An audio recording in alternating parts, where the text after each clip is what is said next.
My next guest has been known to grace the silver screen, illuminate the pages of best-selling books, all while helping people navigate personal transformation. From hit shows like Manifest, Narcos, and The Blacklist, to the New York Times best-selling anthology, Eat, Pray, Love Made Me Do It, my next guest captivates audiences and readers with her raw vulnerability and empowering wisdom. She's going to open up today about her personal story of growing up with alcoholism and addiction all around her, yet somehow using those tools to navigate as a highly functioning adult. So listen in and hear how she transformed her life and is helping others transform theirs.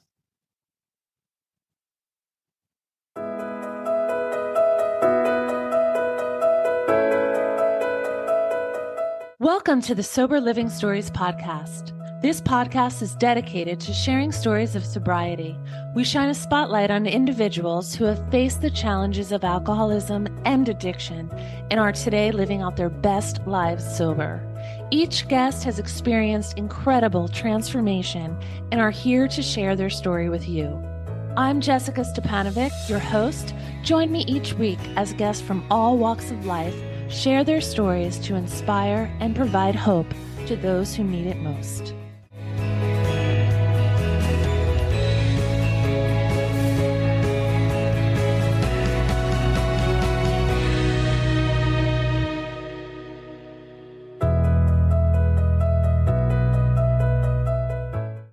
Welcome to another episode of the Sober Living Stories podcast. Meet my next guest, Lisann Valentin. She's a lawyer turned actor and a New York Times bestselling author of the anthology Eat, Pray, Love Made Me Do It. Oftentimes grab tools while we're growing up that either hinder us or help us grow. And she's going to share with us part of her personal story and then tell us how she's helping other multi-talented individuals find their true calling. Welcome to the show, Lisann. Hi, Jessica. Thank you. I'm happy to be here.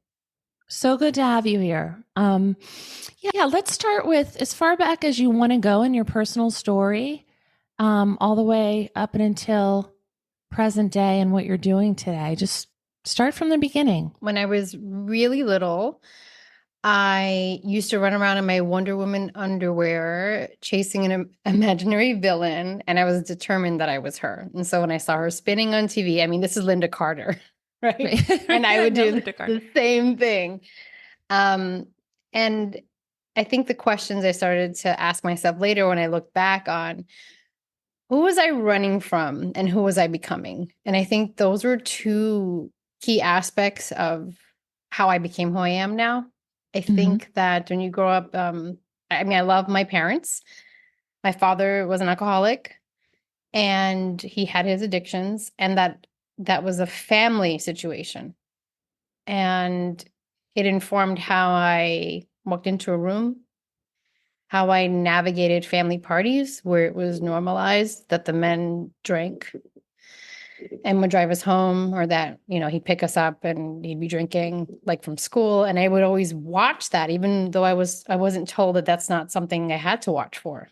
It was just my hypervigilance evolved into an incredible amount of empathy where I could feel a room. And so for a long time, it did hinder me, because the story I told myself then, without having the language for it, was that I was responsible for everyone's emotions and personal safety, while looking after my own, being my own superhero, twirling around the energy all around me. Who was I running from? Who was I becoming? It was all of that, and I didn't really have languaging for it, not for a really long time, but being hypersensitive did affect me, I think, in those early years, just because I was saving myself and trying to save everyone in the process. I can relate to taking responsibility for my own protection, my own safety, and that creates us to be self-sufficient, which is so how did that self-sufficiency play out? Did it hurt you or did it help you? Well, I think both. I did become super self-sufficient in terms of I learned how to self-soothe. So I would take to journaling really little. And at the time I would talk to God. And I would rant and rave and then complain, and then also get really comforted by the words I'd end up writing in response to myself. And so I gained tools in terms of learning to process and assess what I was feeling and why. When I was angry, why I was angry, when I was happy, why, and sort of learning to assess how I felt so that way I wasn't becoming mired by how everyone else was feeling. So early on when I was younger, my parents, my father was drinking, so he was the villain, and my mother wasn't, so she was the saint. And so it was this very black and white environment in my child's mind. And I didn't notice that this wasn't normal until I stepped outside of my family dynamic. We're super insulated. There were like 35 cousins. So like that was a party. You didn't need other outsiders. Like that was everyone. And so when I did go out into the world and make friends outside of that dynamic and see, I would witness parents everywhere. Like that was the first thing I was watching for. And it wasn't the norm actually to see the men drinking to the extent that they would, and like why the women in my family were magnetizing this experience. And none of them drank, interestingly enough. My mom didn't, none of her sisters did, neither did my grandparents, but all the men married into the family did. So it took me a while to see that outside of the family dynamic, alcohol wasn't necessarily part of the experience for everyone. That goes with ebbs and flows, because where I did see a resurgence was when I went to law school. And the dynamic was everyone drank all the time. That's what you did. Then when I was at a firm, everyone drank socially for clients, for like everything was centered. It was centered around checking out. That's how I perceived it. So it wasn't about being in the experience. It's about checking out of the experience. So I went from being in a place where I needed to be so present to be safe. Fast forward, where my very first career, I was checking out to feel safe. And I gained a lot of compassion from my dad. Oh, Like it took that experience for me where I felt like, you know what, if I'm not checking myself now, I'm going to go down this road. And I really and I'm thankful that I had the wherewithal to say within myself. And I said, God, help me to stop. Help me not to go beyond like what I'm capable of. So, I mean, if I had a drink, that would lead to 3 drinks. That would lead to 6, and I'd be sick the next day. I couldn't handle it. And so I'd ask to stop. So after, if I had a drink, the second drink, I would get physically ill. Then and there, like I would feel nauseated then and there. So I needed a physical impetus to stop me. And that's what I got, because that's what I wanted. Because I needed that halt so I wouldn't go down that road. Yeah. Yeah. So I was remember that it a was at a fear of bar. yours? Yeah. Total fear. Oh my gosh, did I lose you? It was a total fear. Because I had these archetypes at home. Who was I going to be? Was I going to be the villain? Was I going to be the saint? The truth is, we're both. We're always both. But I got to experience the villain story to understand that it's just a saint that's been really hurt. You know what I mean? It's unable to be present, unable to be here. And I have so much compassion for and my father is, he's in recovery, been in recovery for decades. But it took me a long time, and it took that experience for me to have compassion for his journey, because for a long time I didn't. Sure. That didn't mean the hypervigilance went away. It just shifted and changed into a more empowering way of walking into a room. I previously had on someone who was a lawyer, and she said the same thing about the culture of being in law school and then also being in a firm, and how the stress management and the networking was so saturated with alcohol. She just didn't even know what to do. And so, yeah, it's just part of that. And but I love how you kind of it seems like you had such an awareness of like, I don't want to do this. And you asked for help. You asked for like spiritual help. Like, don't let me go beyond this. Yeah. And because I think you had an awareness and a fear of like that genetic predisposition or growing up like that. And it was answered. You actually got physically ill after, 2 drinks. Yeah. So, yeah. I mean, and I think that was a driving force throughout every shift and transformation in my life was my relationship with the divine. I didn't need Hmm. the labels, but I'm comfortable with them. Sure. And so even since little, when I was journaling, I was opening the door to conversation, feedback, support. Hmm. Even when it didn't take a traditional methodology, it was just my own way of connecting, if that Hmm. makes sense. And so when I verbally asked for it and I, I decided that that's what's going to happen, Hmm. it just wasn't a surprise to me. It was like, of course, this showed up the way I needed it to, you know? And yeah, I did run in my family, on my father's side, alcoholism. It was his father died from cirrhosis, Hmm. of the liver, and he was a heavy drinker. Hmm. Um, and so as far as I knew, this was, at least on my dad's side, was pretty common. Yeah. Yeah. A lot of people that come on talk about help from therapy, help from 12 step, as far as them being in addiction themselves, or a wife or a husband of someone who is watching someone struggle with addiction or alcoholism. But what it sounds like to me is that you, from a very early age, journaled specifically to God, and got answers. So it's almost like you grew up listening, and so you were able to receive and feel the presence of God early. So so it's like you circumvented like through therapy and just went right to the greatest power of them all, right? And so you can feel that. So I'm Yeah. not surprised to read that you're a certified spiritual coach, because that makes complete sense. And then it kind of freed up your time to like focus on these goals that you had. I mean, law school was probably a great undertaking. Did you practice law after I did. I practiced law for 8 years. 8 years? Mhm. And then what made you leave law and go into more creative industry like acting and writing? The truth of it was probably that it was always in me. I Hmm. just didn't, at the time, the person I was then, I didn't value the arts as a career path. And so I was very logical and rational, and this didn't seem logical or rational to me to play for Hmm. a living. Um, Interestingly enough, that's all I do now is play. It's amazing. But at the time, I just like, this didn't make sense to me. And so when I was in my first year practicing law, that's when I started a book club and started exploring whatever this was inside of me that was like itching to come out. There was something I didn't know what it was. And then I think by my second year, I'd that's when I walked into an acting class. I'd asked a friend about it. I wanted to be better at litigation. It was challenging for me to be in court and not take it home.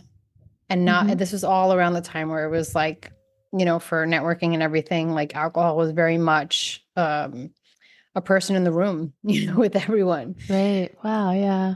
Yeah. And so like, how do I don't need to become best friends with alcohol to Right. navigate this. I needed to find another friend, and acting was that friend. Wow. Hmm. Then I fell in love with it, and I started Hmm. pursuing it on the side until I got comfortable enough with the plan to leave. Hmm. Set myself up just to feel safe, like in this like branching off. And I hit the ground running. Literally within Yeah. a year after that, that's when I became part of Eat, Pray, Love Made Me Do It, which became a New York Times bestseller. I was on multiple TV shows and movies. And then all through that time, I was still looking for the thing, right? Because here's a funny thing about addiction. It shows up in so many ways. It's not just alcohol. Work is an addiction. Yes. Anything that Hmm. checks you out of this moment that you're so enthralled. It's an enthrallment, right? We Hmm. need that helps us deal with, we say deal with air quotes, with what's going on in our life, because the easiest thing to do is to not deal. And so when I was addicted to work in litigation, right, that was something that I ended up Hmm. leaning into. Um, and I had to check out of that. Then I became sort of having that same drive in acting, like go, go, go, go, go. Yeah. And that had to stop.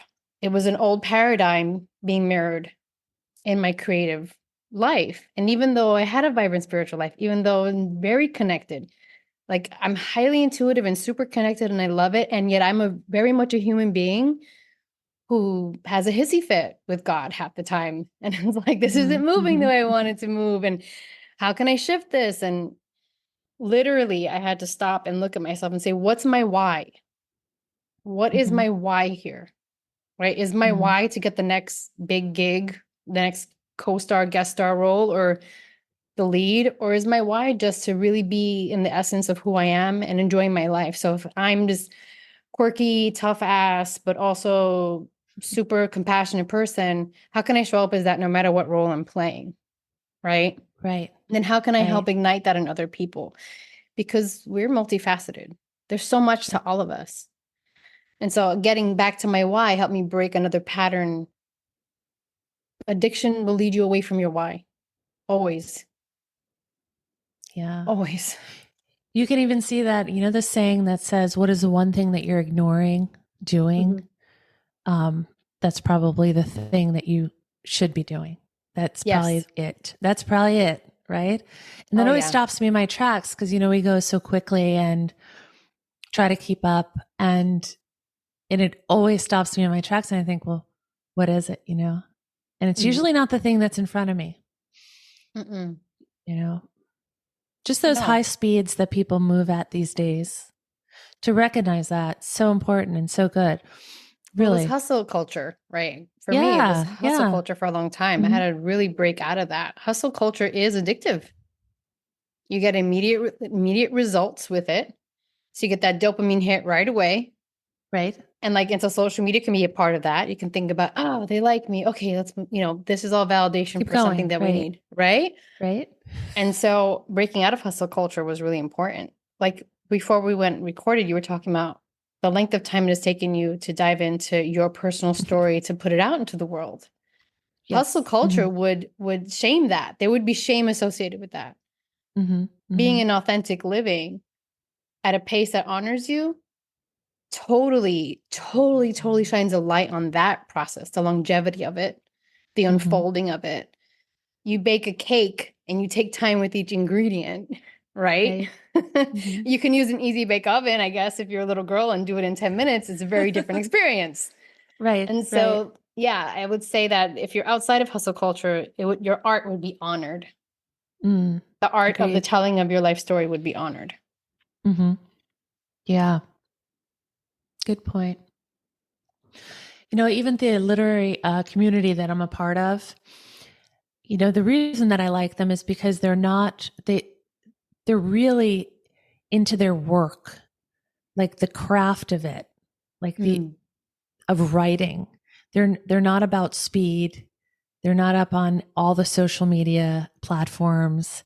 mhm, Some probably have trouble even getting to that part of it, but they're so in tune with what they're doing and they are really proud of their work, mhm. and nobody's in a rush to like get it out there. And it's just such the flip when you look around. It's like, hey, I'm going to run this through here and produce a book and get it out as soon as possible so I can sell this or sell this course or do this. And like they talk about it being like a business card as opposed to your story or your life's work, so I can relate to that a lot. And that's why I admire that community because it's kind of rare. I think it's your perspective, right? I think it's Mm. like, so what I mean is you're in a, but you're, what I'm hearing you say is you're in a space where your worldview, your perspective allows you to foster and nurture how you grow and how you shine. Whereas someone in the writing world may have a different experience where they may be Right. in a world where it's like, you need to write to market, you need to stay in one lane. You need to put these books out every month. You need to create Right. a list so that way you can monetize what you do as a writer. And it's a Mm-hmm. hustle mentality. So there may be two different perspectives, right? One where Right. it's like Mm-hmm. the art of it, the other where it's like a pure marketing perspective, Yeah. It's like following the dollar, like all the way down the line. right? What's your why? If you go back to your Right. why, Mm-hmm. then you get to choose which perspective you That's right. experience, you know? Individual. Mm-hmm. So how did you put down the hustle culture? Like when you were acting and you saw, wow, this is becoming about that. Like how did you put it down and how did it change you or your perspective? Literally, I was forced to put it down. because I was in it, didn't even recognize it. I thought I'd already left it. I thought I'd left hustle culture behind with the law. And all of a Right. sudden I was in the center of that, twirling, twirling, twirling, not seeing it, you know? Hmm. And again, was I running from it, or who was I becoming? Like, who's the villain now? Right. And so, like, Right. it was the pandemic that stopped me just before lockdown in New York. I sprained my ankle so bad on the way to, I was shooting something in Queens, and I'd sprained my ankle in the stupidest way. I still did it, and I came back and I couldn't walk the next day, and I had an audition. And I was furious. Again, my human will like rebel, even Hmm. though my intuitive self was like, be still, trust this is happening for a reason. Right. And I was off my feet for like a month, and I couldn't go out to auditions. I was frustrated. And then we went on lockdown. Wow. And when I got to be still, I got to say, huh, what's happening? Why was I in such a like push, push, push instead of letting myself being pulled into my reality? Because I've had experience again, going back to I meditated a lot since I was really little. Like all of my tools, I kind of like was shoving them aside for something that was familiar, which is the go, Hmm. go, go, the success, the dopamine hit, right? Achieving, Yeah. achieving, achieving. Hmm. And so the pandemic hit, I was forced to slow down. I ended up writing another book, which also hit number one like the first 2 weeks. And that was an Wow. independent publishing. Congratulations. Yeah. Thank you. Hmm. But it was important because it was merging this idea of like your craft, right? And how you Right. speak to yourself and how you honor yourself. And it was the forced slowdown that helped me get Hmm. back to my center. And that's when I became certified as a spiritual coach, Hmm. certified as a Reiki master. I was doing these things that like in the past I wouldn't have done because I grew up with these modalities and I didn't know that people got certified in them, Right. In to them. be Right. honest. And I'd been helping people my whole life, but it was just part of who I was. It Sure. wasn't what I did. Hmm. And I was like, well, maybe I can, as I'm learning, I can turn around and hold my hand out for the person that's coming up behind Sure. me so they can walk beside Hmm. me. We can walk together into this next level of transformation. All that to say is I've had so many careers. I have had a lot of successes. I've also had a lot Hmm. of struggles. That doesn't make the highlight reel, but it does become the texture of who I am and how I Right. can show up for someone who's also in that experience, in that journey of self-doubt. They don't know if this is the next step. They don't know if this is the right thing. They're so used to hearing everyone else's voice that they forget the voice inside of them. Hmm. Because I've been there. As intuitive as I am, I've been there and I've listened to the thing outside of me before I turn around and said, hey, what's happening inside of you? You know? And so that's how I ended up going on this journey. That's a very long monologue, Jessica. Yeah, but I mean, it was filled with so much. It's invaluable. It was filled with so much. So the journey that you're on now, as being a certified spiritual coach, would you say that is your primary um, job right now? Yeah. And then if you do any acting or you do any writing, Mhm. it's an it's an offshoot of that.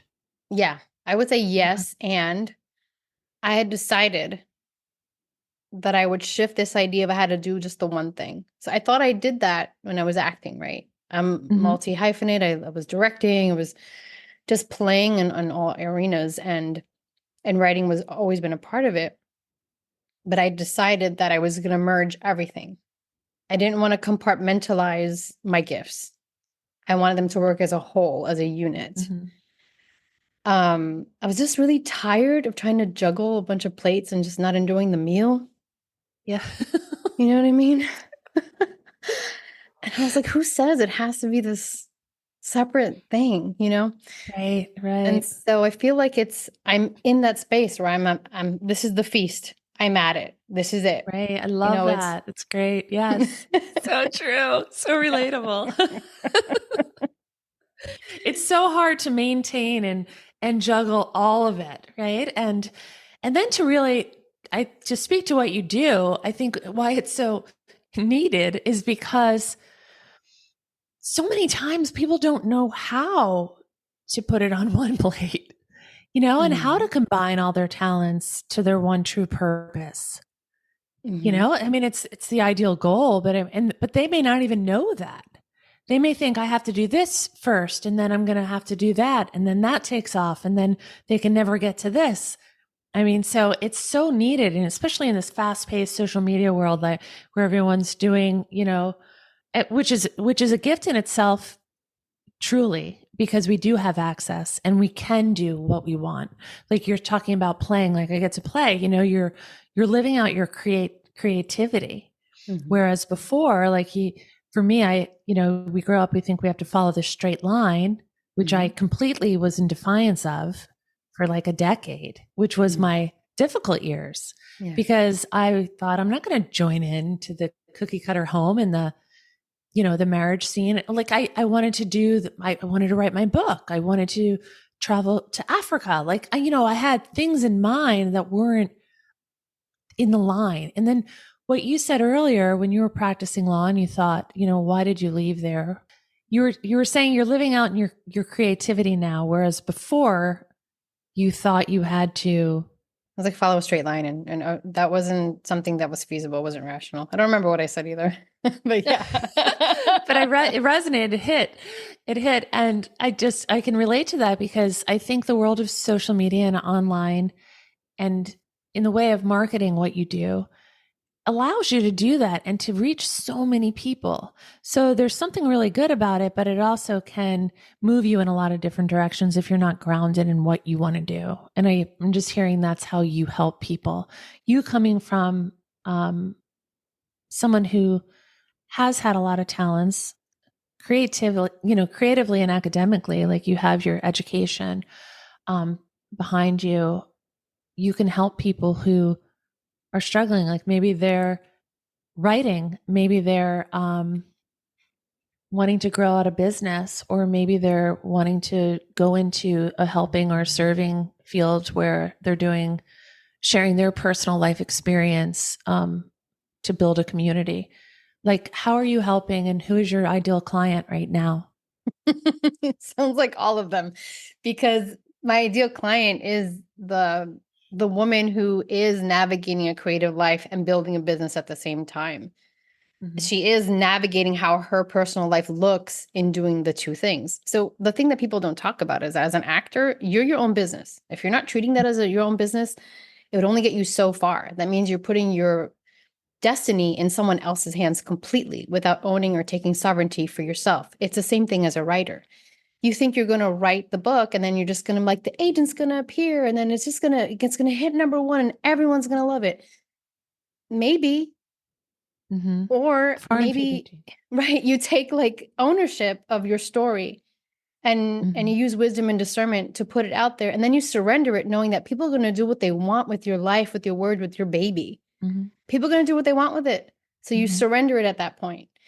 And so that's also a business model, right? Who are you in that business? How do you show up for that business? How do you let yourself, I keep hearing the Spanish word desarrollar, like the unfolding of your story without censoring. Oh my God, censoring. Because the old story of I have to walk a straight line and do all the things the right way, quote unquote, right way, and check all the boxes so I can be perfect, so I can fit the mold, so that way everyone will be happy and love me, and so I can be worthy enough to achieve this goal. That's what that straight line is. So I can be worthy enough to show up. I have to follow all these rules and stick to this straight line. For me, that was my story in the past.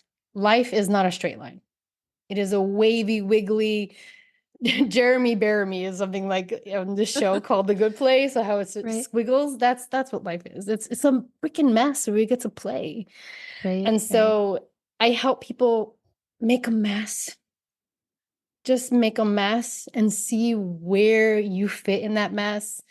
Like I had a client, we watched the movie Ghost together. Just one scene, the clay. There's a scene where Demi Moore and Patrick Swayze are, she's throwing clay and his hands are in it with her. And it's a very sensual and beautiful scene. And it's so messy. Like literally their hands are full of clay. Can you as an adult let your hands get in the mix of your life? Can you do the creative work and allow it to be a business, even if it's messy and not perfect? Can you show up and tell the truth, no matter what it looks like? and feel held in that truth? Can you do that? And if you can't, are you getting support so that way you feel like your hand is held as you use your voice and express that truth? Because I'll tell you one thing, when you help and honor and love yourself that much, it shoots out like confetti across the world. It really does. It really, really does. But when we hide behind the line, behind achievement, behind some old story, we're soldiers like ants marching across a line. And then who's served by that other than the ants on those line? On that line, like who? No one. So I think it's just about, if you let yourself play, let yourself make a mess, you'll find that the old story remolds itself in a way to serve you now, to keep you grounded, to keep you accountable, to help you show up for yourself in your business, and to help you really shine in a place that brings you joy. Because at the end of the day, if you're like walking around going, what's my purpose? What's my purpose? I'm going to tell you something really basic. To live in love, to be that joy, to amplify your light, to laugh. Like, because these things that we forgot to do when we were little, Wonder Woman spinning across the living room with the TV, those things, they lead you to the purpose. They lead you to how you show up and lead others. Such good insights. Where can people find you? Oh, I'm across social media. I'm at Lisann Valentin. And online, it's lgvalentin.com. I'm so glad to have you on the show today. Thank you, Jessica. Thank you so much for being here.